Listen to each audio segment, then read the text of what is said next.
Bien, muy buenas tardes. Les damos la bienvenida a esta nueva sesión de capacitación que el organismo supervisor de las contrataciones del Estado, OCE, viene desplegando en el marco de esta situación que estamos enfrentando en el Perú y en el mundo entero sobre la pandemia del coronavirus. Pues bien, justamente como decíamos, el OCE, en aras de cumplir con su función supervisora y su función de la difusión de los sistemas del sistema de contratación pública, pues, como ustedes saben, está teniendo a bien desarrollar una serie de sesiones académicas donde, pues, los usuarios puedan estar actualizándose, ¿no? Y compartiendo experiencias sobre las distintas etapas o hechos, ¿no? Que se suscitan en este rico mundo de la contratación estatal.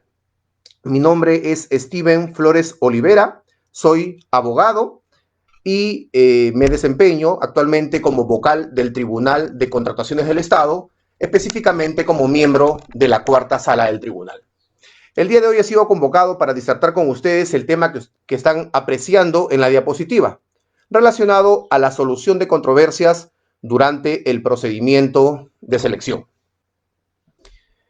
Como ustedes saben, el procedimiento de contratación pública es, pues, una serie de actos administrativos, actos de administración y actos comerciales, razón por la cual no es ajeno a que se susciten controversias, problemas, discrepancias entre las personas que participan en el mismo. Es así que tenemos, según nuestra normativa, que en el marco del procedimiento de selección se pueden suscitar estas controversias, así como en la ejecución contractual. La normativa proporciona justamente los mecanismos para que estas controversias que se generen puedan ser solucionados. Y propiamente, en el marco del procedimiento de selección, ese mecanismo para solucionar las controversias que se generen es el recurso de apelación, materia jurídica que será desarrollada en esta sesión académica. El recurso de apelación es un recurso de impugnación administrativa. Un recurso de impugnación administrativa que se encuentra considerado, evidentemente, en la Ley del Procedimiento Administrativo General, la Ley 27.444. 27.444.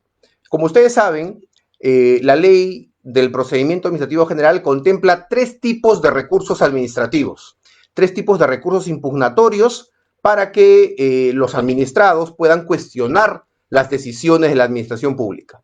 Estos tres recursos son el recurso de apelación, el recurso de revisión y el recurso de reconsideración. Bueno, pues de estos tres, la normativa especial, la ley 30.225, ley de contrataciones del Estado, que está vigente actualmente, pues regula o solamente acoge el recurso de apelación. Repetimos, de los tres tipos de recursos administrativos que existen en el procedimiento administrativo general, en materia de compras públicas, para efectos de solucionar controversias en la fase de selección, únicamente se tiene al recurso de apelación, porque así lo ha dispuesto la ley especial. Aprovechando este comentario, ¿cuál es la ley especial que regula las compras públicas? Repetimos, la ley 30.225, vigente desde el 9 de enero del año 2016. Esta norma tiene un texto único ordenado que ha sido aprobado por Decreto Supremo 082-2019. Habiendo precisado cuál es la normativa y cuál es el recurso administrativo protagónico, específico de la solución de controversias en la fase selectiva, pues vamos a comentar un poco sobre la evolución que ha tenido esta figura, ¿no?, de los recursos impugnatorios en sede administrativa en materia de compras públicas según nuestras diversas legislaciones. Así tenemos que en la primera ley especial que tuvimos sobre compras públicas, que fue específicamente la ley 26.850, se contemplaba dos tipos de recursos impugnatorios, el recurso de apelación y el recurso de revisión. De manera que cuando un postor en un procedimiento de selección quería cuestionar alguna decisión del comité especial, como se le denominaba en ese entonces, pues interponía el recurso de apelación para que resolviese la entidad convocante del procedimiento. Sin embargo, esa ley 26.850 permitía que ante lo resuelto por la entidad en el marco de la apelación pudiese interponerse un recurso de revisión. El recurso de revisión recién era el mecanismo por el cual se le tocaba la puerta al Tribunal de Contrataciones y Adquisiciones del Estado, como se le denominaba en ese entonces. Entonces, vemos que había dos instancias administrativas para solucionar controversias en la que fue la primera ley de contrataciones, la ley 26.850.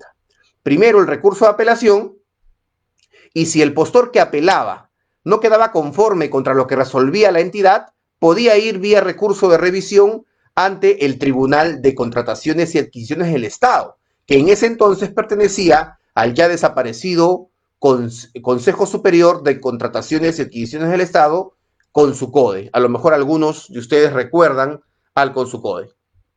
Bueno, como hasta ahora, contra lo resuelto en el Tribunal de Contrataciones del Estado, el postor impugnante podía recurrir a el proceso contencioso administrativo. Sin embargo, luego, en el año 2006, a través de la ley 28.911, el gobierno, en este entonces el gobierno aprista, impulsó una modificación a la ley 26.850. Y fue así que a través de la ley 28.911 se desapareció, se suprimió la figura del recurso de revisión en materia de contrataciones del Estado. Y se dispuso que solamente a través del recurso de apelación, los postores que no quedaban conformes contra las decisiones tomadas por el comité especial durante el desarrollo del proceso podían solucionar las controversias que se suscitan. Esta ley dispuso que toda controversia iba a ser solucionada únicamente en única instancia administrativa por el Tribunal de Contrataciones del Estado. Repito, con esta norma se desapareció, vamos a decirlo así, en términos simples, el recurso de revisión y se dispuso que todo cuestionamiento que se genere en el marco del proceso de selección, pues se presentaba ante el Tribunal del Consucode, todavía se llamaba Consucode. Esto generó que la carga procedimental del Tribunal de Contrataciones se incrementase notoriamente. Siempre la carga del Tribunal del hoy OCE ha sido excesiva, ha sido cuantiosa. Sin embargo, en aquella ocasión, en aquel contexto, pues fue mucho mayor, porque recordemos que en el año 2006-2007, esta norma vigente establecía que la competencia, o mejor dicho, sí, la competencia de la ley de contrataciones iniciaba para todas las compras que sean mayores a una UIT, no a 8 UITs como es ahora, una UIT. Entonces ustedes se imaginan, y más aún que en el año 2006-2007 la UIT era algo de 3.000 soles aproximadamente, pues veíamos que todo el aparato administrativo del Tribunal de Contrataciones se ponía a andar, se echaba a andar apenas por procedimientos de compra de montos, de valores referenciales tan ínfimos. Entiendo que por esa coyuntura es que luego, cuando entró en vigencia la segunda ley especial que hemos tenido de contratación pública, estoy hablando del decreto legislativo 1017, se cambió, se modificó esta figura. Aquí quiero hacer un paréntesis y comentarles que la figura del recurso de apelación, la figura esta de la solución de controversias en la fase selectiva, ha sido bastante tocada, bastante cambiada en las diversas modificaciones que se han hecho en los últimos años, en los últimos tiempos, a la normativa de compras públicas. Estoy viendo las preguntas, bueno, luego vamos a poder abordarlas. Ha sido muy cambiante. Entonces decíamos que Con la entrada en vigencia del Decreto Legislativo 1017, repito, la segunda ley específica de compras públicas que hemos tenido en nuestro país, porque la primera fue la ley 26.850, pues estableció que, si bien es cierto, el recurso de apelación como tal continuaba siendo el único mecanismo jurídico para que los postores en un proceso de selección cuestionasen las decisiones del comité especial, sí la competencia para resolver ese recurso iba a estar condicionada al valor referencial del proceso de selección. De esta manera se dispuso que si el proceso de selección tenía un valor referencial menor a las 600, miren ustedes, 600 unidades impositivas tributarias, el órgano competente para resolver la apelación era la entidad convocante de ese proceso. Y que recién la apelación podría ser conocida por el Tribunal de Contrataciones del Estado si es que el valor referencial era mayor o igual a 600 UITs. ¿Esto qué generó, amigos? Pues que se vaya de un extremo al otro, de tener cuantiosa carga procedimental en el Tribunal de Contrataciones, porque todas las apelaciones, las más pequeñas, los procesos más pequeños, llegaban al OCE, al Consucode en esa época todavía, pues ahora, con este decreto legislativo 2017, solamente llegarían al tribunal las contrataciones cuyo valor referencial sea mayor o igual a 600 UITs. Estamos hablando de más de 2 millones de soles en ese momento. Cabe anotar que con este decreto legislativo 2017 desapareció, ¿no? Se desactivó el Consucode y nació lo que hoy conocemos como el OCE, ¿no? El organismo supervisor de las contrataciones del Estado. Pero esta disposición de la competencia a partir de las 600 UITs no duró mucho tiempo, porque en el año 2012 el Congreso emitió la ley 29.873 y ahí estableció que la competencia para resolver las apelaciones iba a depender del tipo de procedimiento de selección. Nos apuramos un poquito.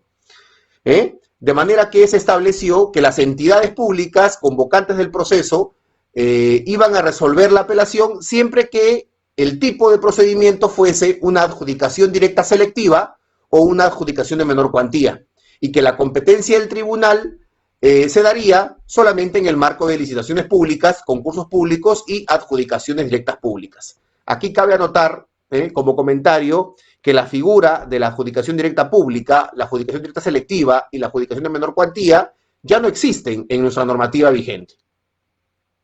Pues bien, luego, con la entrada en vigencia de la tercera ley de contratación pública específica que hemos tenido y que tenemos, la tercera ley, que es nuestra actual norma, la ley 30.225, vigente, repito, desde el 9 de enero del año 2016, pues la competencia para resolver las apelaciones nuevamente se determinó en función del valor referencial del proceso. Ahí se estableció que si el valor referencial era mayor a 65 UITs, el competente sería el Tribunal de Contrataciones. Si el valor referencial fuera igual o menor a ese monto, el competente para resolver sería el titular de la entidad o el funcionario quien se le haya delegado. Esta figura, este umbral de las 65 UITs fue modificado a través del decreto legislativo 1341 y recogido en esta última modificación, que es la última, la que tenemos vigente, el decreto legislativo 1444, ¿ya? Fijándose el umbral en 50 unidades impositivas tributarias. Y con esto último, queridos amigos, quiero quedarme en esta primera parte, en donde estamos abordando la evolución de los recursos administrativos, porque este es el, digamos, el límite vigente actualmente, el límite vigente, el de las 50 UITs. Los recursos de apelación llegan al Tribunal de Contrataciones del Estado cuando el valor referencial o estimado del procedimiento de selección es mayor a 50 UITs y, sin embargo, es resuelto por la entidad cuando el valor estimado o referencial es menor o igual a 50 UITs. Bien, amigos, hemos visto un poquito de historia en el marco de este tema que estamos compartiendo, repito, solución de controversias en la fase de selección, y vamos ya entrando un poco más al fondo del tema que hoy nos convoca. ¿no? Aquí hay que mencionar o recordar las 3 etapas por las cuales pasa el proceso de contratación pública según nuestra legislación en nuestro país. El proceso de contratación pública, amigos, inicia a través de esta gran fase de la programación y las actuaciones preparatorias, que es un escenario, vamos a decirlo de manera simple porque no es el tema que nos convoca, es el escenario, es la etapa en el cual las entidades públicas pues se programan para realizar su futura contratación. En este escenario, las entidades públicas definen qué quieren comprar, qué necesitan comprar, bajo qué condiciones van a comprar, léase, formulan su requerimiento. En este escenario de las actuaciones preparatorias, estamos hablando de la primera gran etapa, las entidades también hacen sus indagaciones de mercado para poder determinar el valor estimado o el valor referencial de su futura compra, designan al órgano encargado de conducir el procedimiento de selección, elabora las bases y finalmente se aprueban. Estos son lo que se conocen como actuaciones preparatorias. La segunda gran etapa del proceso de contratación pública es la fase de selección, que es el escenario en el cual la entidad pública sale al mercado. La entidad pública sale de compras, sale en búsqueda de ese proveedor, de esa persona natural o jurídica que pues le venda, le ofrezca aquello que busca comprar. Esa es la fase de selección. Ese es el procedimiento de selección. Y es justamente en este escenario donde se encuentra ubicado el tema, la figura jurídica que estamos el día de hoy tratando en esta sesión académica, el recurso de apelación. Porque es en esta fase selectiva en donde los postores que compiten entre sí por ganar la buena pro, por ganar el contrato con la entidad, pues tienen controversias y aquellos que no quedan conformes con lo decidido por el comité de selección, por lo decidido por el órgano encargado de las contrataciones, si es que es este último el que conduce el proceso, ha decidido. Entonces, en esta fase selectiva es que los postores pueden interponer el recurso de apelación. Culminada la fase de selección, resuelto de ser el caso, el recurso de apelación debe procederse con la tercera y última gran etapa del proceso de contratación pública, que es la ejecución contractual. Aquel tercer y último escenario en donde el contratista, aquel postor que ganó la buena pro, ejecuta la prestación y la entidad le tiene que pues efectuar el pago correspondiente, el pago de la contraprestación. Vemos, amigos, en esta diapositiva, digamos las etapas, ¿sí? Las etapas de un procedimiento de selección clásico, ¿no? Los más usados. ¿Cuáles son los procesos de selección? Aquí quisiera comentar rápidamente cuáles son los procedimientos de selección que contempla nuestra normativa, ¿no? Los más grandes y millonarios, la licitación pública y el concurso público, seguido por las adjudicaciones simplificadas, la selección de consultores individuales, la comparación de precios, la subasta inversa electrónica y las contrataciones directas. Bueno, esta no es una sesión para tratar los tipos, la naturaleza o las etapas de estos procedimientos que acabamos de mencionar. Sin embargo, sí me interesa recordar las etapas de los principales procedimientos, como son la licitación pública, el concurso público y la adjudicación simplificada. Y digo los principales porque son los más usados por las entidades públicas. Vemos pues que todo procedimiento inicia con la convocatoria, la cual se realiza a través del SEACE, sigue el registro de participantes, ¿no? En donde los proveedores interesados pues en esta competencia que ha convocado la entidad para poder seleccionar al mejor postor, pues se inscriben, ¿no? Se registran para participar en el procedimiento, ¿sí? El registro de participantes, hay que comentar, es electrónico, se hace a través del SEACE, es gratuito, ¿no? Y luego de ello inicia la formulación de consultas y observaciones, que es la etapa del procedimiento en donde los participantes inscritos pueden formular algún cuestionamiento, ¿no? Algún pedido de aclaración de algún extremo de las bases. Siempre decimos, ¿no? Proveedor responsable es aquel que se registra como participante en un procedimiento y de inmediato revisa las bases. Las revisa para ver si hay algún extremo, ¿no? Que no, que no le es favorable, que considera que es excesivo, que de repente que considera que está al margen de la ley y pues puede formular las consultas y observaciones correspondientes. La siguiente etapa, evidentemente luego de la formulación de consultas y observaciones, es la absolución de estas. ¿Quién absuelve las consultas y observaciones? Las absuelve el órgano encargado de conducir el proceso. ¿Y quién es el órgano encargado de conducir el proceso? Normalmente el comité de selección. Pero la norma permite que también pueda ser el órgano encargado de las contrataciones de la entidad, el OEC, más conocido como Oficina de Logística, Oficina de Abastecimiento, ¿no? Según la denominación que se le dé al interior de cada entidad pública. Pero esta norma que tenemos, la Ley 30.225, modificada recientemente por el Decreto Legislativo 1444, compiladas todas las modificaciones en el texto único ordenado, aprobado por Decreto Supremo 082-2019, repito este dato que ya había brindado minutos atrás, ha establecido, ha implementado ahora que conjuntamente con la absolución de consultas y observaciones se incluye la etapa de integración de bases. ¿En qué consiste esta etapa de integración de bases? Pues en publicar un nuevo ejemplar de las bases. ¿Y por qué decimos nuevo ejemplar? Pues porque el primer ejemplar de las bases que se publica en el procedimiento es aquel ejemplar que se colgó con la convocatoria del proceso.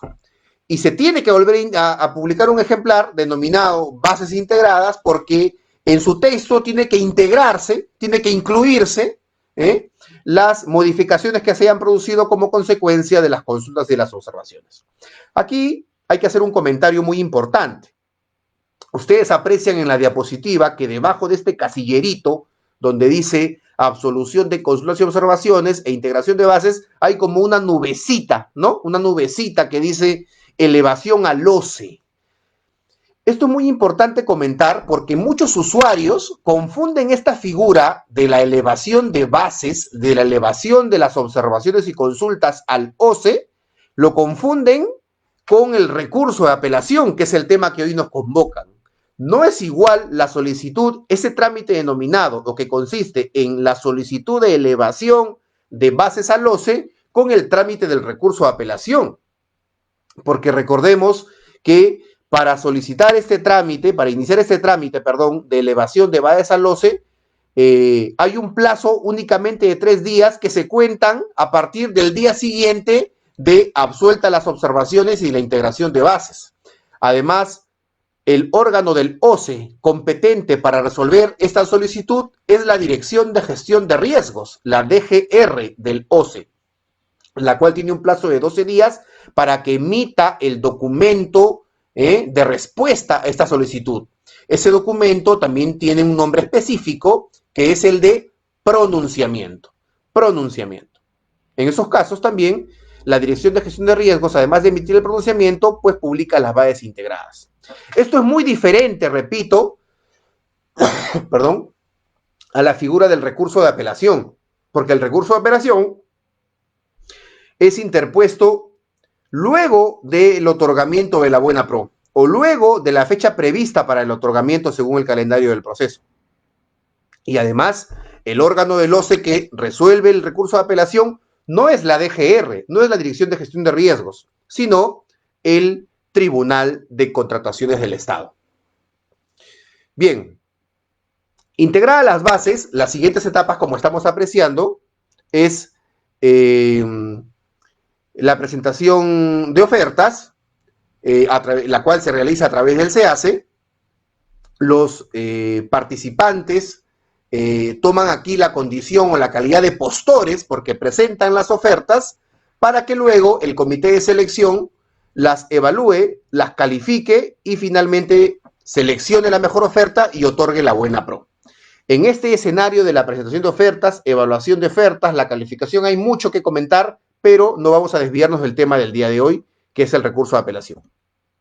Bueno, habíamos dicho que el recurso de apelación se presenta, retrocedemos a la anterior diapositiva, luego de la fecha prevista para el otorgamiento de la buena pro, pero puede ser presentado contra, no necesariamente el acto de otorgamiento de la buena pro, sino que puede ser presentado contra un acto previo al otorgamiento de la buena pro, como puede ser la evaluación de las ofertas o la calificación de las mismas. Entonces, ¿qué es, pues, un recurso de apelación? ¿Cómo podemos definirlo? Bueno, el recurso de apelación, nos dice la diapositiva, es un medio impugnatorio que habilita la ley de contrataciones del Estado a los postores de un procedimiento de selección, para que estos puedan impugnar, puedan cuestionar los actos dictados durante el desarrollo del mismo. Esto con la finalidad de que estos actos puedan ser revisados por una instancia distinta a aquella que condujo el procedimiento. Hemos dicho que el procedimiento lo conduce un comité de selección o la oficina de logística de las entidades. Bueno, pues esta instancia distinta va a ser el Tribunal de Contrataciones del Estado, el Tribunal del OCE, o también puede ser el órgano encargado de las contrataciones según sea el caso. Repetimos lo que dijimos al inicio de esta sesión. Solamente procede el recurso de apelación. Nuestra normativa no prevé la posibilidad de interponer recurso de revisión ni de reconsideración. No existen estas figuras jurídicas en la Ley de Contrataciones del Estado para efectos de resolver controversias en la fase selectiva. Y digo esto último porque el recurso de reconsideración sí puede interponerse, pero en marco de un procedimiento administrativo sancionador, pero ese es otro escenario, ese es otro tema que también se abordará en estas sesiones académicas que los está dictando. ¿Cuáles son los actos impugnables? ¿Cuáles son los actos que los postores pueden cuestionar a través de un recurso de apelación? Pues todas aquellas decisiones que adopte el comité de selección o la oficina de logística, según corresponda, según quien conduzca el proceso, durante el desarrollo del mismo. Así tenemos, por ejemplo, la decisión del comité de no admitir una oferta o la correcta evaluación de las propuestas, ¿no? Asignando a lo mejor incorrectamente los puntajes previstos en las bases, la calificación de ofertas, el otorgamiento de la buena pro, que es por lo general el acto más cuestionado, más impugnable, y la declaración de desierto del procedimiento, entre otros, como veremos. Pero además de los actos que hemos mencionado, según la normativa, también pueden impugnarse los actos emitidos por el titular de la entidad que afecte la continuación del procedimiento de selección. ¿Y cuáles serán los actos que emite el titular de la entidad y que afecte la continuación del proceso? Pues la cancelación o la nulidad de oficio del procedimiento de selección. Claro, amigos, los participantes, los postores y también la entidad, déjenme decirles, deben estar muy interesados en que el procedimiento de selección llegue a buen puerto. ¿Qué significa que el proceso de selección llegue a buen puerto? Pues que se otorgue la buena pro, que se firme el contrato. Se supone que ese es el fin supremo de un procedimiento de selección, que se seleccione, valga la redundancia, de ahí el nombre, al postor que se convierta en contratista, que le venda a la entidad aquello que necesita comprar y pueda satisfacer la necesidad que persigue a través de este procedimiento de compra.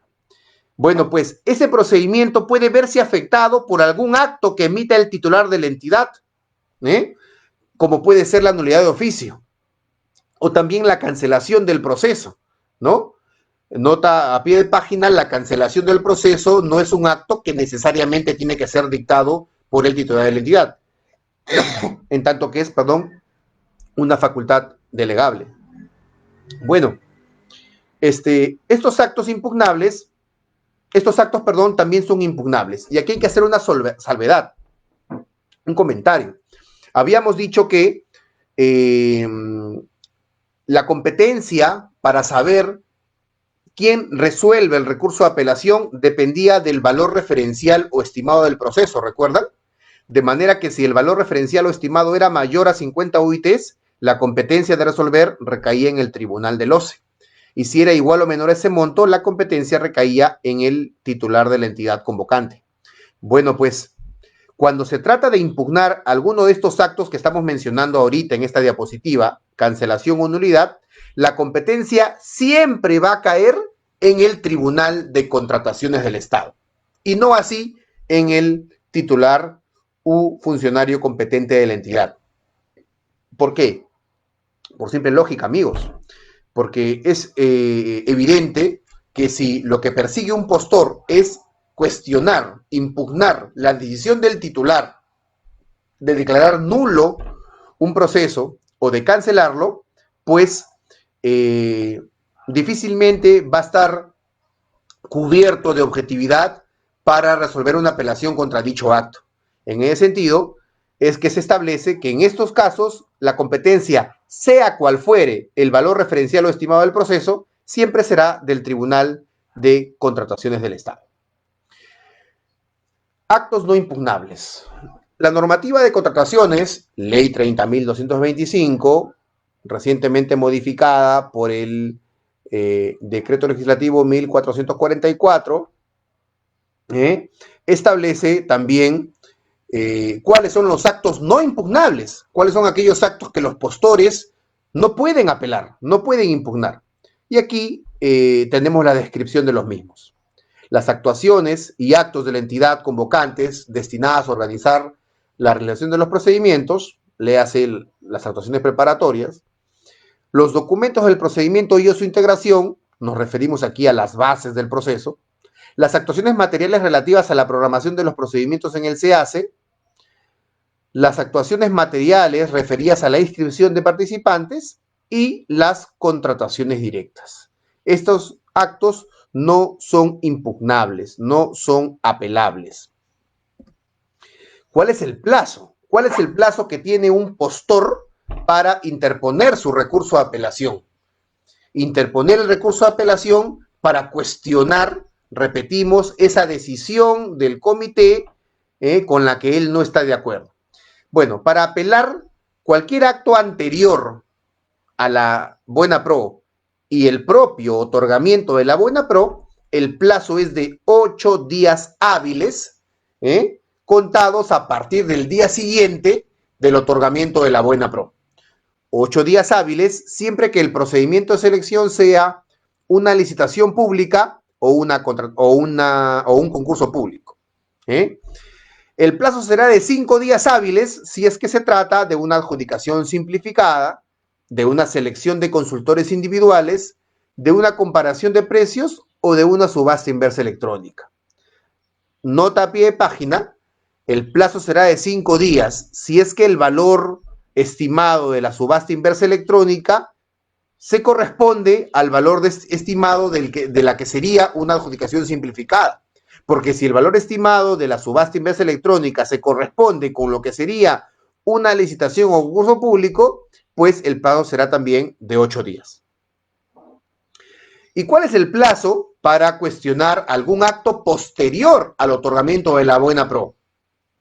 ¿Qué profesor? ¿Qué señor expositor? ¿Se puede cuestionar algún acto posterior al otorgamiento de la buena pro? Sí, claro.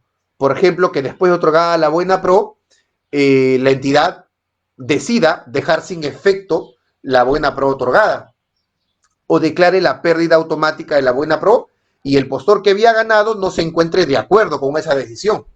¿Puede impugnar? Claro que puede impugnar. ¿Cuál es el plazo? Igualito que en el caso anterior. 8 días hábiles si se trata de licitaciones o concursos públicos y 5 días hábiles si se trata del resto de procedimientos. El plazo se cuenta a partir desde que se ha tomado conocimiento del acto que se desea impugnar. Aquí cabe recordar, amigos, cabe recordar que todos los actos del procedimiento de selección se notifican a través del SEACE. Esa es la notificación válida. Y además, todas las actuaciones se computan en días hábiles. Todos los plazos se computan en días hábiles. ¿Cuál es el efecto de que se interponga recurso de apelación? Bueno, el efecto inmediato, amigos, es que este procedimiento se suspende. Ese procedimiento queda detenido hasta que se emita el pronunciamiento hasta que se emita la resolución, vamos a hablar con más propiedad, la resolución correspondiente. No digo pronunciamiento para no confundir con la figura jurídica de la cual hablábamos hace un rato, ¿no? El documento que emite la Dirección de Gestión de Riesgo del OCE cuando se eleva las bases para el análisis de su legalidad. Ese es un pronunciamiento. Entonces, el procedimiento se suspende hasta que se emita la resolución correspondiente. Pero eso sí, si el procedimiento de selección ha sido convocado por ítems, etapas, lotes, paquetes o tramos, solamente se va a suspender el ítem, etapa, lote, paquete o tramo impugnado. Aquí también cabe hacer un comentario. Recordemos que en algunas ocasiones, en muchas ocasiones, los procedimientos de selección tienen diferentes objetos de compra, objetos diferentes pero vinculados entre sí.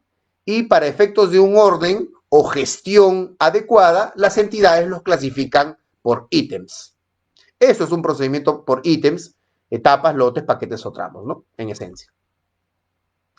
¿Cuáles son los requisitos que debe cumplir un postor para interponer válidamente un recurso de apelación? ¿Cuáles son los requisitos que debe cumplir el recurso de apelación para que sea adecuadamente tramitado?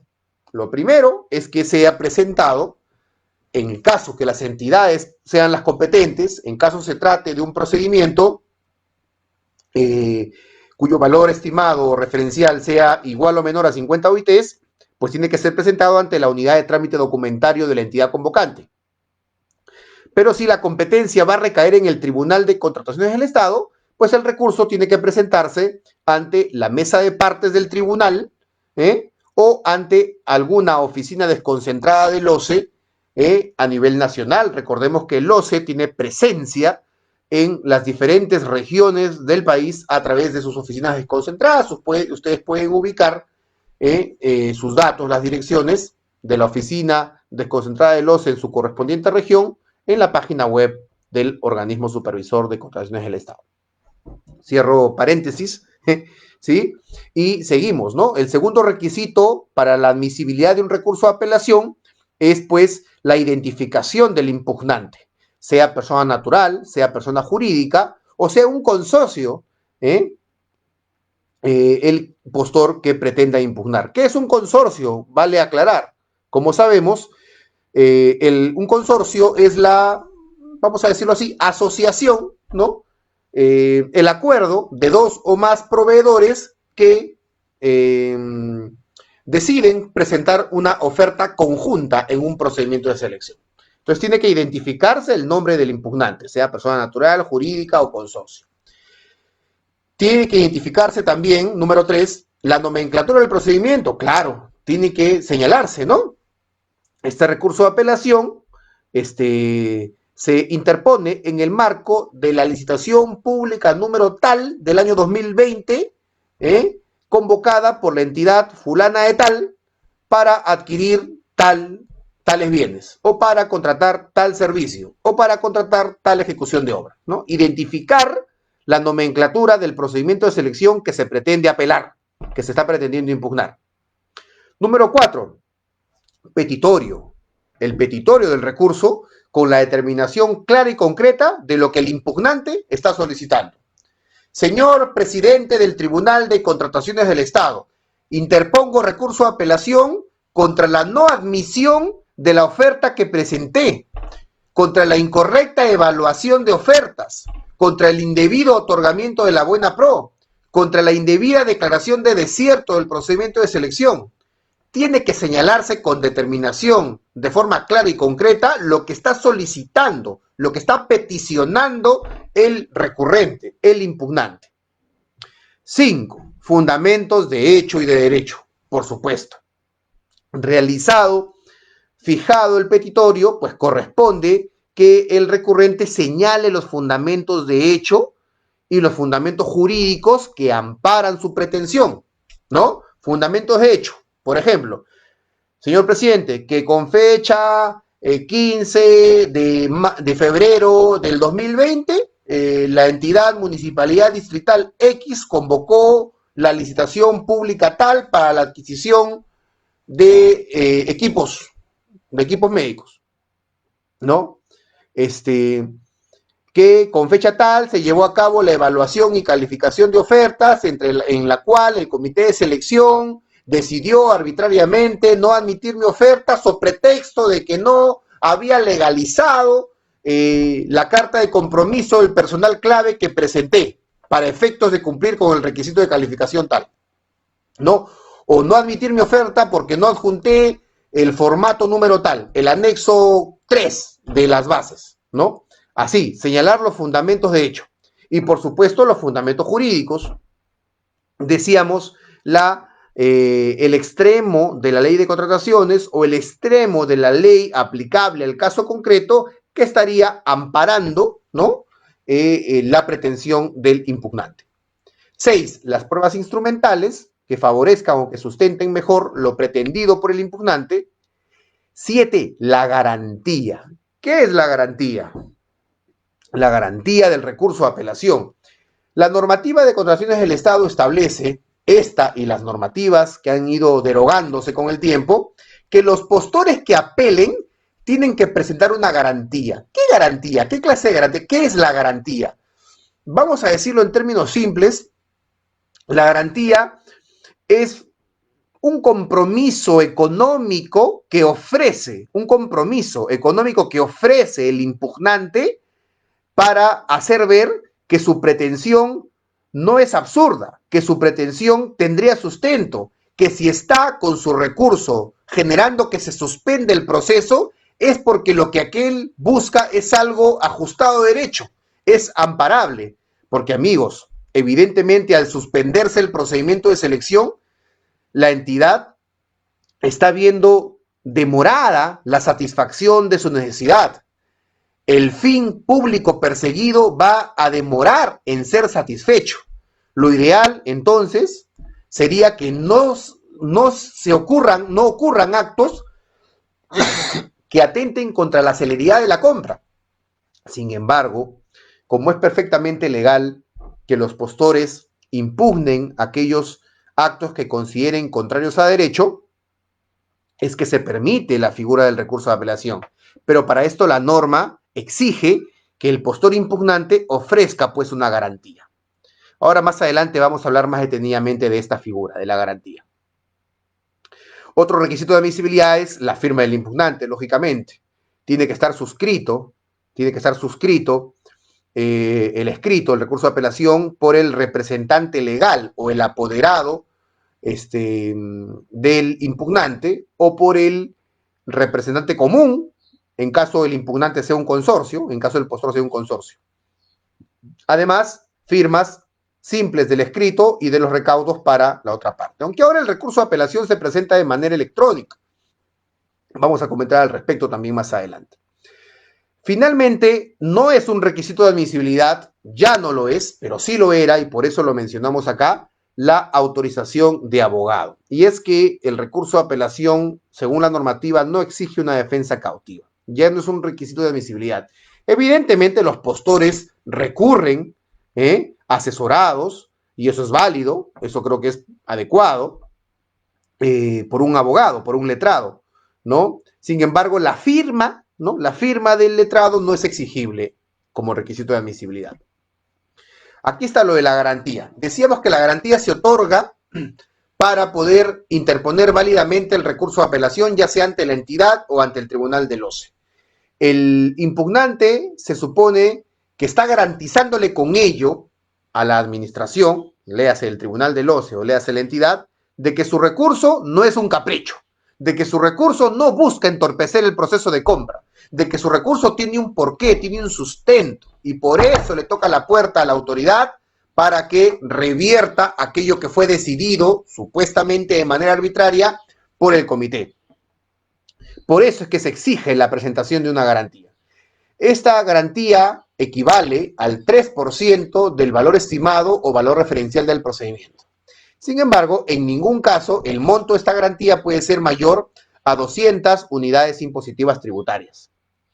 En el caso de ítems, etapas, tramos, lotes y paquetes, o sea, en el caso de que un proceso de selección haya sido convocado por ítems, etapas, tramos, lotes o paquetes, y la apelación se dirija únicamente a alguno de estos ítems, pues la garantía será el 3% del valor referencial o estimado del ítem afectado, no de todo el procedimiento de selección.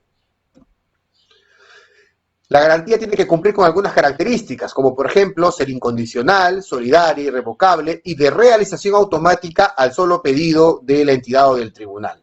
La garantía también puede ser presentada en forma de depósito en la cuenta bancaria, ya sea del OCE, si es que el Tribunal de Contrataciones es el competente para resolver la apelación, o en la cuenta de la entidad. Tiene que ser emitida la garantía, si es una carta fianza, por alguna empresa que se encuentre bajo el ámbito de la SBS, autorizada por la Superintendencia de Bancos y Seguros y FPs, o también por bancos extranjeros de primera categoría, conforme al listado que emite el Banco Central de Reserva del Perú.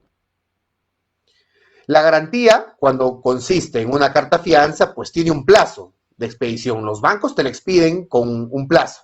Ese plazo debe ser de 30 días calendario como mínimo, si es que la apelación va a ser resuelta por la entidad, o de 60 días si es que la apelación se presenta ante el tribunal del OCE.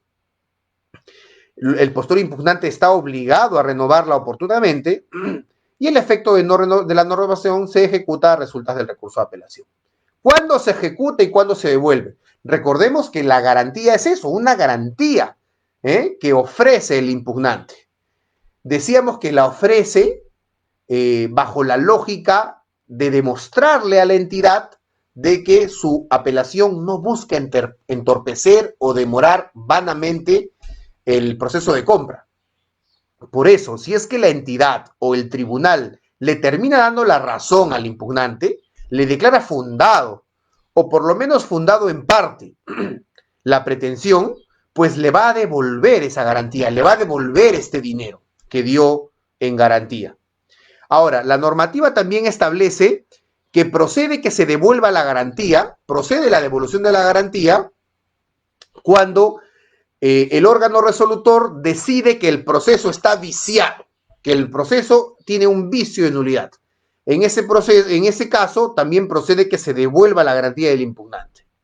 Y también se debe devolver la garantía cuando opera la denegatoria ficta.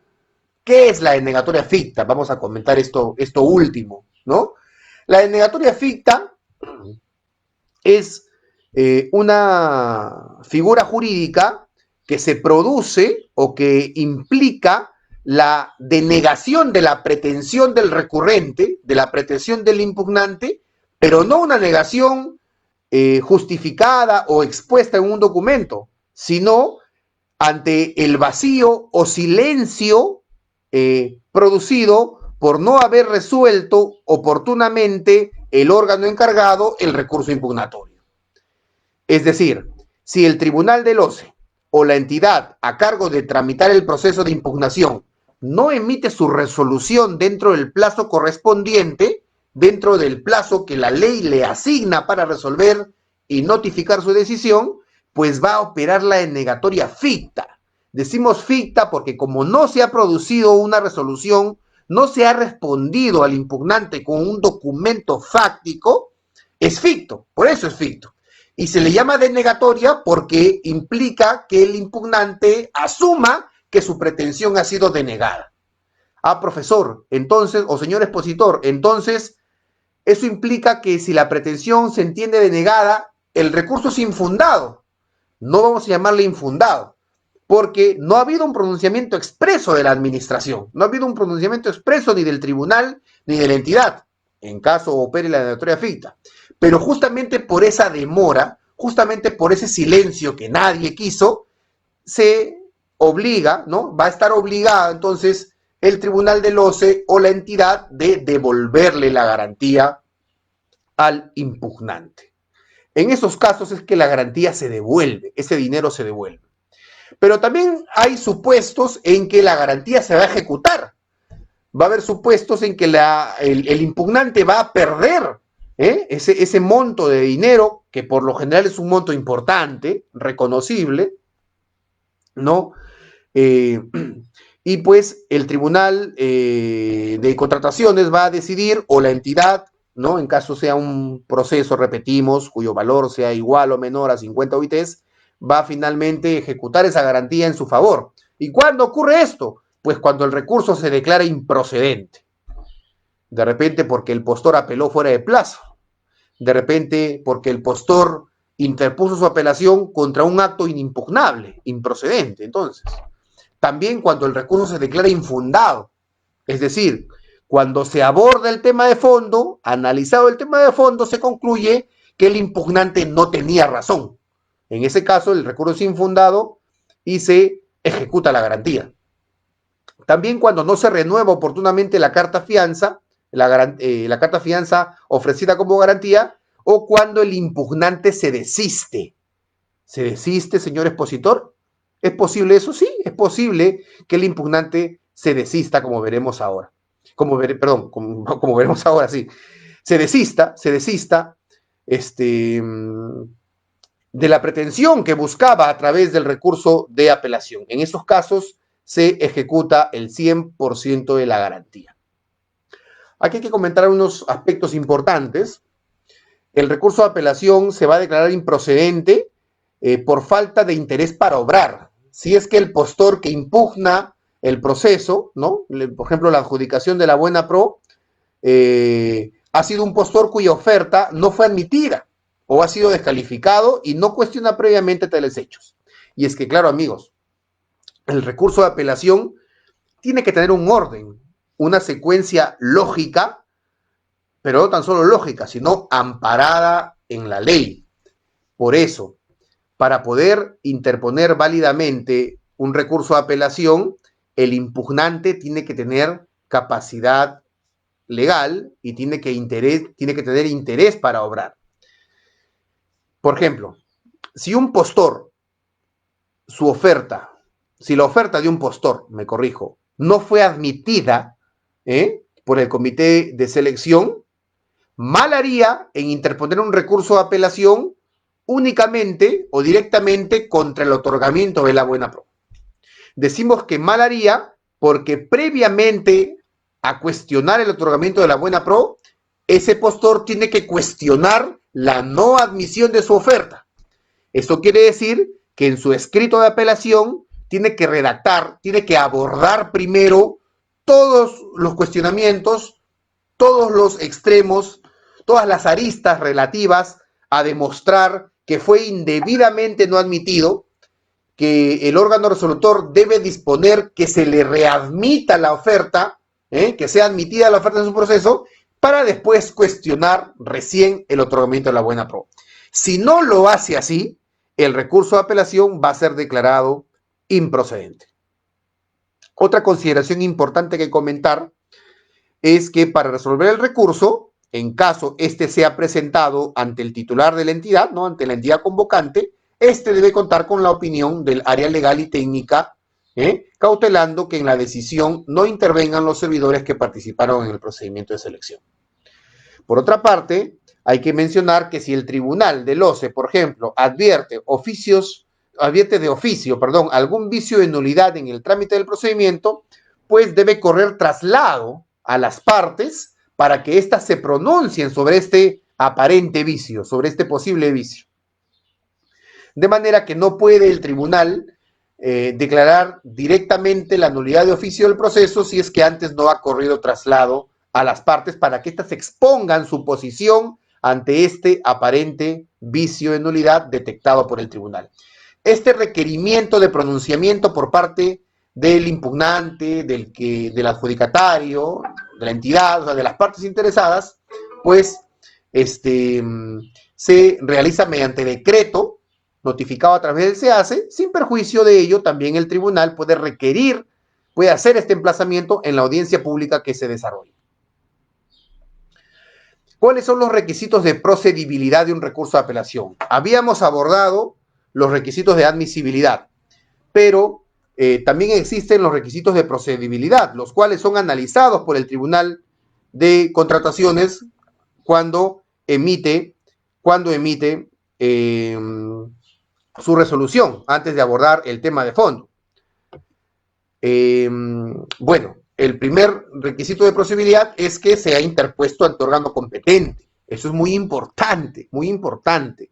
El postor que pretenda apelar el proceso tiene que saber si la apelación la va a presentar ante la entidad que convocó el proceso o ante el tribunal del ocio. ¿De qué depende eso? Ya lo hemos dicho hasta el cansancio, creo, del valor referencial o estimado del proceso de selección. Si es igual o menor a 50 OITs, pues que apele ante la entidad. Si es mayor a 50 OITs, que apele ante el tribunal del ocio. Si lo que quiere apelar es algún acto de la entidad que afectó la continuación del proceso, o sea, la cancelación o la nulidad de oficio, pues también tiene que apelar ante el tribunal del ocio. Un recurso de apelación también es improcedente cuando lo que se cuestiona es algún acto inimpugnable. Ha pasado, hemos visto, por ejemplo, en nuestra experiencia profesional, que hay ocasiones, pocas es cierto, pero las hay, en que los postores apelan la absolución de observaciones. Cuestionan vía recurso de apelación ante el Tribunal de Contrataciones que el comité de selección absolvió incorrectamente una observación que presentaron, o que no la absolvió, que se quedó mudo. Ese es un acto inimpugnable. Hemos dicho que los documentos del proceso y su integración son inapelables. También es improcedente toda apelación que se presente fuera del plazo. Ya hemos hablado de los plazos, 8 días hábiles en algunos casos, 5 días hábiles en otros. Se presenta fuera de ese plazo, pues el recurso va a ser improcedente. También cuando el que suscribe el recurso no es el impugnante o su representante. En esos casos también el recurso es improcedente. Cuando el impugnante carezca de capacidad legal, incapacidad civil, esté impedido para contratar con el Estado o carezca de legitimidad para obrar, como comentábamos hace ratito en la anterior diapositiva. También será improcedente el recurso de apelación que lo presentado por el ganador de la buena pro. No, pues, compadre, no puede apelar la buena pro que ganó aquel mismo que fue favorecido. Es un contrasentido. También es improcedente el recurso que no guarde conexión lógica entre los hechos que se exponen en su contenido y el petitorio presentado. Bien, precisado ello, comentemos cuál es el trámite del recurso de apelación, cómo es el devenir procedimental del recurso una vez presentado. Aquí vemos un flujograma que aborda el trámite cuando el recurso de apelación es presentado ante la entidad. Pero me interesa hacer mayor énfasis en el trámite que se presenta ante el Tribunal de Contrataciones del Estado. El plazo para interponer, repetimos, puede ser, según sea el caso, 8 o 5 días hábiles, luego de la fecha prevista para el otorgamiento de la buena pro o del acto posterior, ¿no?, que se quiera impugnar. Presentado el recurso dentro de ese plazo, corresponde analizar, ¿no?, y declarar, de ser el caso, la admisión del recurso de apelación. La declaración de admisión es un trámite, es un acto procedimental, que está a cargo de la presidencia del Tribunal de Contrataciones con la Secretaría del Tribunal, que es un órgano técnico de apoyo, de asistencia jurídica de las salas, ¿no?, del Tribunal de Contrataciones del Estado. Admitido el recurso, se le corre traslado vía electrónica a la entidad y a las partes. El recurso de apelación ahora se publica, se cuelga en formato PDF en el SEACE, ¿sí?, para que dentro del plazo de 3 días la entidad convocante registre un informe técnico legal y la documentación del procedimiento de selección. Documentación que no es otra cosa que las ofertas que presentaron el impugnante y, de ser el caso, el adjudicatario, ¿no?, en caso haya un ganador de la buena pro. Repetimos, además de un informe técnico legal en el cual la entidad se pronuncie sobre el tema cuestionado, ¿no?, sobre la apelación. También el postor adjudicado, de ser el caso, o cualquier postor que tenga legítimo interés en lo que se resuelva como consecuencia de apelación, debe apersonarse dentro del plazo de 3 días hábiles de publicado el recurso, de efectuado el traslado a través del tomarrazón electrónico que obra en el SEACE. Con dichos pronunciamientos o sin ellos, el expediente es remitido a sala ¿A qué sala? Bueno, el Tribunal de Contrataciones del Estado, amigos, cuenta con 4 salas, según lo establece la propia Ley de Contrataciones del Estado. El sistema electrónico del tribunal asigna aleatoria y objetivamente el recurso de apelación a algunas de las 4 salas.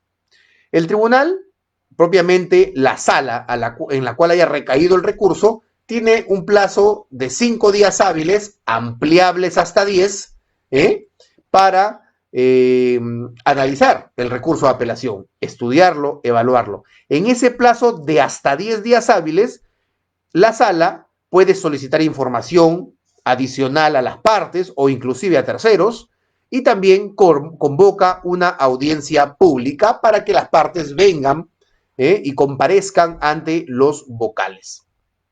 Vencido ese plazo, el tribunal emite un decreto declarando el expediente listo para resolver. Luego de ese decreto, declarando listo para resolver, el tribunal cuenta con 5 días hábiles más para expedir su resolución. La norma exige que el tribunal expida y notifique oportunamente su resolución. El plazo para expedir, repetimos, es de 5 días hábiles luego de que se declare el expediente listo para resolver. Pero para notificar el recurso, el tribunal cuenta hasta con un día adicional. O sea, válidamente puede notificarse la resolución hasta un día después de haberse emitido, si es que está dentro del plazo de 5 días hábiles, por supuesto. ¿Cuál es el contenido de la resolución? Las resoluciones que se pronuncian, que atienden, ¿no?, que resuelven un recurso de apelación deben tener la siguiente estructura. Primero, los antecedentes, que es una descripción objetiva del proceso de selección y de las principales actuaciones que han ocurrido en él. Después tiene que determinarse los puntos materia de controversia, que no son otros que aquellos aspectos sobre los cuales el tribunal se va a pronunciar. Y eso radica, o se sustenta, o se saca de lo señalado por el impugnante en su recurso y, por supuesto, de lo señalado por el adjudicatario en su escrito de absolución de traslado.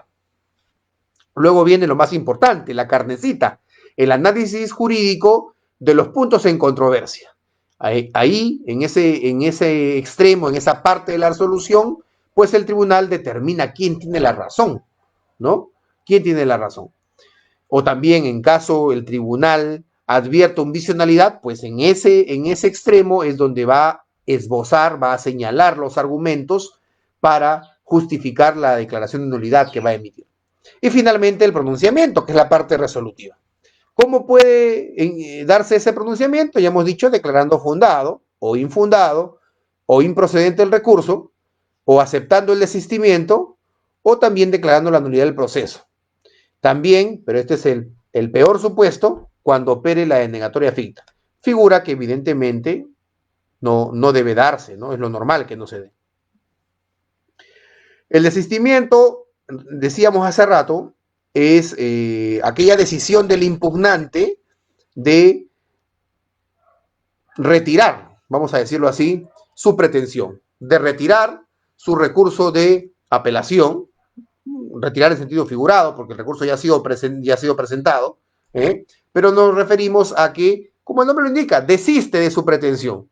Esta figura procede hasta antes de que se declare el expediente listo para resolver, se acepta mediante resolución, pero implica que se ejecute el 100% de la garantía que otorgó el impugnante.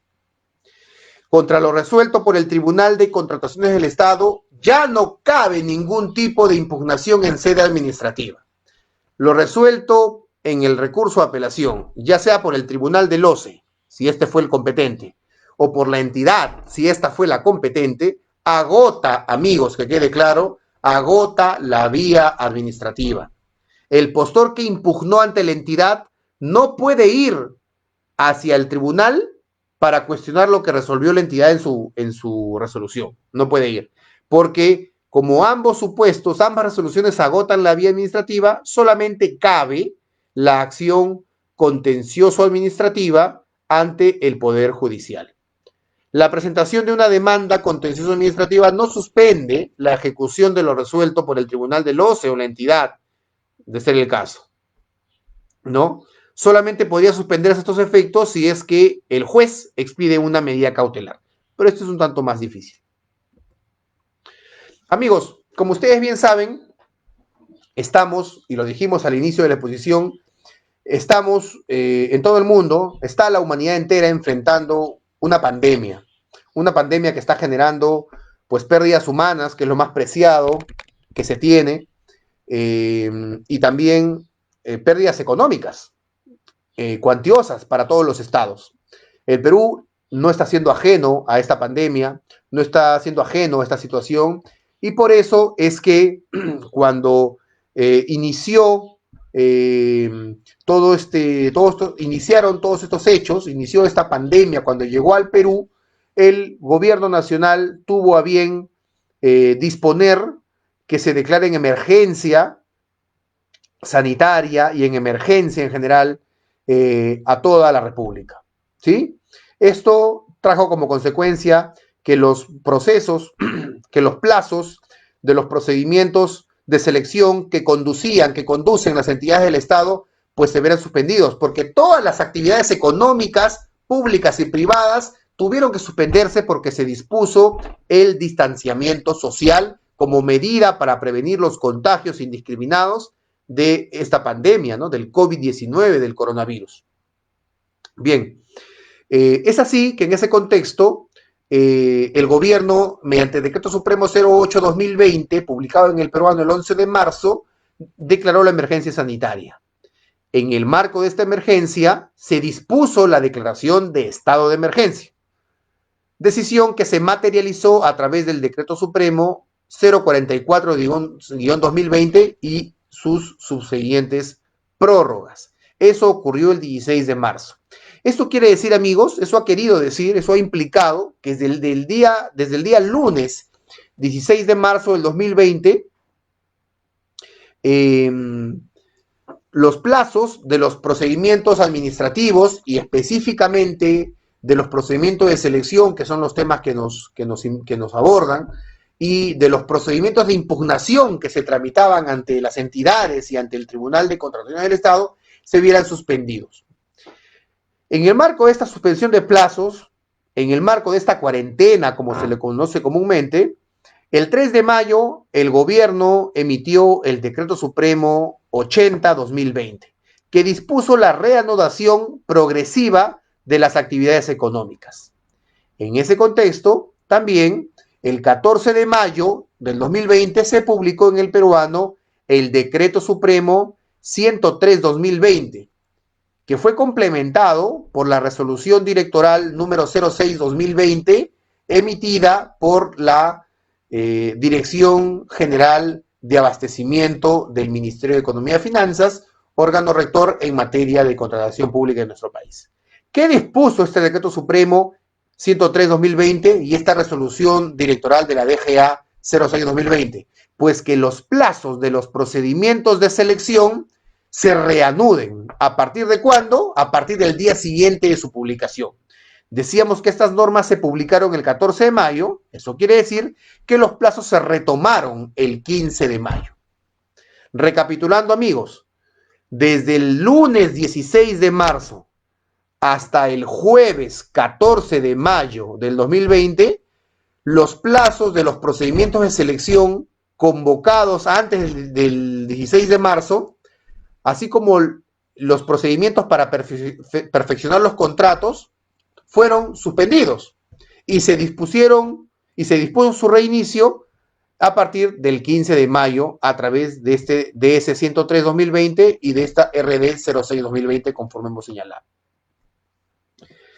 Bien, en ese contexto, amigos, hay que precisar que habiendo estado suspendidos los procesos y habiéndose dispuesto su reanudación, el gobierno ha establecido o ha decidido acertadamente que a lo mejor como consecuencia de esta pandemia, a consecuencia de estas situaciones que estamos enfrentando, las entidades necesiten adecuar los requerimientos contenidos en las bases de sus procesos de selección.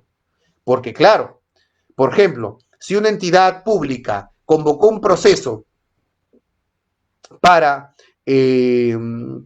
digamos, contratar el servicio de inventario, antes de que se produjera la pandemia, antes de que se suspendiera, ¿no? Los plazos de los procesos de selección o los procesos de contratación, pues no contempló medidas para preservar la salud y guardar el distanciamiento social en el requerimiento, en los términos de referencia. Y sin embargo, ahora, dada la coyuntura, pues es definitivamente muy necesario que se establezca que la prestación se ejecute preservando la salud, preservando las distancias y, por ejemplo, va a ser ahora exigible que el contratista entregue a su personal mascarillas, guantes, que de repente ya no haya tal cantidad de servidores, de trabajadores para ejecutar la prestación en un solo ambiente, sino de repente un poco menos, ¿no? Justamente por resguardar la distancia mínima en aras de proteger la salud. Entonces, por todo esto, amigos, es que en el Decreto Supremo 103/2020, que dispuso la reanudación de las actividades económicas y de los plazos de los procesos de compra, pues se estableció que las entidades, de requerirlo, pues adecúen su requerimiento. Y se dispuso que si los procesos de selección en trámite ya se encuentran publicadas las bases integradas, ya dijimos cuáles eran las bases integradas, ya comentamos sobre la etapa de integración de bases, pues se tiene que considerar como no realizada cualquier actuación posterior. ¿Qué actuación posterior? Pues la presentación de ofertas, la evaluación, la calificación de las mismas o el otorgamiento de buena pro. De manera que el proceso se retrotraiga a la integración de bases y se publique un nuevo ejemplar de bases integradas. ¿Esto para qué? Ya lo hemos dicho, pues para incluir las modificaciones que se tengan que realizar al requerimiento, para incluir las medidas que resulten necesarias para que pues se preserve la salud, para que los que ejecuten la prestación por parte del contratista, ¿no? O la propia entidad para sus colaboradores, pues preserven el distanciamiento social, las medidas de prevención, la entrega de guantes, mascarillas, alcohol, etc. En ese contexto, amigos, el Tribunal de Contrataciones del Estado ha emitido el acuerdo de sala plena número 04/2020, publicado en el Diario Oficial del Peruano el 24 de mayo reciente, el 24 de mayo último. Recordemos, como nota a pie de página, que los acuerdos de sala plena son documentos que emite el Tribunal de Contrataciones del Estado que son considerados precedentes de observancia obligatoria. Pues bien, en el marco de este acuerdo de sala plena, el tribunal ha dispuesto que en los procedimientos de selección en trámite y aquellos que están justamente ante dicha instancia para resolver, pues se requiera, a través de un decreto que se está emitiendo en todos los procedimientos de impugnación, a las entidades y a las partes para que en el plazo máximo de 3 días hábiles comuniquen si es que consideran necesario adecuar su requerimiento o si es necesario o si no es necesario ello. Si la entidad comunica, amigos, y esto es muy importante, que sí necesita pues adecuar su requerimiento, ya la sala que tiene a su cargo el procedimiento de impugnación, el recurso de apelación, ya no se va a pronunciar sobre el fondo. Va a declarar que carece de objeto emitir pronunciamiento y va a disponer la devolución de la garantía al impugnante. Porque claro, ¿cómo continuar con el trámite? ¿Cómo continuar? ¿Cómo resolver sobre el fondo del asunto si la entidad está señalando que su prestación ya no debe ser ejecutada conforme inicialmente lo previó? Que necesita que el requerimiento, que los términos de referencia, que las especificaciones técnicas o el expediente técnico sea modificado para incluir aspectos o extremos que preserven la salud, que protejan, ¿no?, a los intervinientes en la ejecución de la prestación, los protejan, los prevengan del COVID-19. Por eso es que en este acuerdo de sala plena se dispone, y es muy importante que se haya hecho así, que las entidades se pronuncien, que el tribunal les pregunte si es que consideran necesario las entidades adecuar su requerimiento. Si finalmente las entidades comunican que no corresponde adecuar o no contestan dentro del plazo de 3 días hábiles, pues la sala va a continuar con el trámite del recurso y va a emitir su pronunciamiento sobre el fondo del asunto. Amigos, estas dos últimas diapositivas justamente se están trabajando o se están compartiendo, comentando en aras de esta coyuntura de la pandemia y del estado de emergencia en el cual nos encontramos.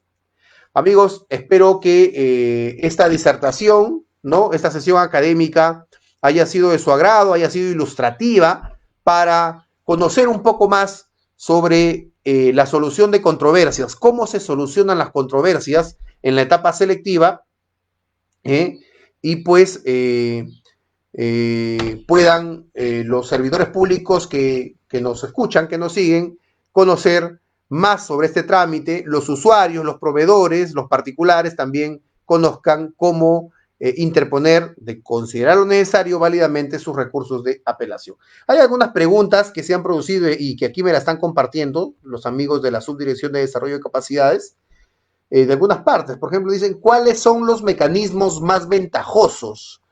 Bueno, hemos comentado, amigos, que no hay muchos mecanismos, no hay pluralidad de mecanismos para solucionar las controversias. Es un solo mecanismo, es una sola figura jurídica. ¿Cuál es? El recurso de apelación. En nuestra normativa vigente, el único mecanismo para solucionar controversias en la fase de selección es el recurso de apelación. Distinta es la figura en el escenario de la ejecución contractual, en donde sí tenemos a la conciliación, al arbitraje y a la junta de resolución de disputas, ¿no? Pero ese es otro escenario. Pregunta, ¿acudir al Poder Judicial es una opción también? No, amigos. Las controversias que se suscitan en la fase selectiva se solucionan en sede administrativa. ¿Cómo? A través del recurso de apelación. ¿Ante quién? Ante el Tribunal del OCE o ante la entidad convocante según quien sea el competente. Hemos mencionado que sí es posible recurrir al Poder Judicial, pero solamente para cuestionar vía la acción contencioso administrativa la resolución que haya emitido el Tribunal del OCE o la entidad convocante resolviendo el recurso de apelación. Entonces, no es que directamente los postores puedan recurrir al Poder Judicial, no. Primero tienen que emplear el recurso de apelación y presentarlo ante el Tribunal de Contrataciones o ante la entidad según sea el caso. ¿Es causal de nulidad o sanción si no se incorporan los lineamientos COVID-19 en el requerimiento para el reinicio del procedimiento? Bueno, hemos mencionado justamente en las últimas diapositivas que el Tribunal de Contrataciones está requiriendo en todos los casos de apelación a las entidades para que se pronuncien si van a necesitar adecuar o no sus requerimientos. Y se está otorgando para ello el plazo de 3 días hábiles. La sanción en caso del tribunal, la entidad no se pronuncie, pues es que el tribunal va a continuar con el trámite del mismo, ¿no? Y va a pronunciarse sobre el tema de fondo. Evidentemente, se puede hacer de conocimiento del órgano de control institucional para las responsabilidades que hubiera por no haber respondido o no haber atendido un requerimiento del tribunal. Bueno, aquí hay una pregunta sobre la Junta de Resolución de Disputas que entiendo ha sido formulada considerándose que se iba a abordar el tema de solución de controversias en la ejecución contractual, pero decimos que no ha sido materia de esta sesión académica. Bien, amigos, sin más, les agradezco mucho su atención. El OCE va a continuar organizando estas sesiones de capacitación y yo los invito a continuar conectándose, a continuar, capacitándose, porque solamente así vamos a poder ayudar desde nuestro escenario laboral, ciudadano y también comercial, para el caso de los proveedores, a que nuestro país mejore, a que nuestro país crezca, ¿no? Y que las condiciones de la vida, de las personas, pues mejoren, porque he ahí justamente la finalidad principal de la contratación pública. Han sido ustedes muy amables, que tengan muy buenas tardes.